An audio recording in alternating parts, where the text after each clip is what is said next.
Himas rehas ngayon ang isang lalaki sa Sitio Agro, Barangay Marangas, Batangas sa Palawan matapos maaresto sa isinagawang drug bypass operation ng mga otoridad noong ika-23 ng Hunyo taong kasalukuyan.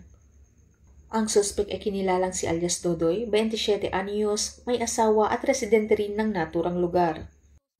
Unang nakuha sa suspek isang plastic sachet na naglalaman ng pinaghihinalang shabu na mayroong bigat na 26.93 grams na may market value na 150,000 pesos. Nakumpiska rin sa pangangalaga ni alias Dodoy ang isang 1,000 peso bundle money, 1,000 pesos na ginamit sa transaksyon, isang unit na motorsiklo, isang unit ng Realme Android phone at isang puting sobre. Sa ngayon, ang suspek ay nasa kustudiya na ng kapulisan at nahaharap sa kasong paglabag sa RA 9165 o Comprehensive Dangerous Drug Act of 2002.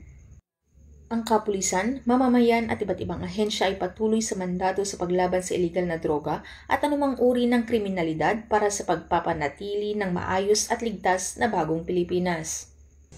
Mula dito sa Calapan City, Oriental Mindoro, ako ang inyong PNN correspondent, Patrolwoman Christine Lorenzo, alagad ng batas, taga-taguyod ng Balitang Pulis.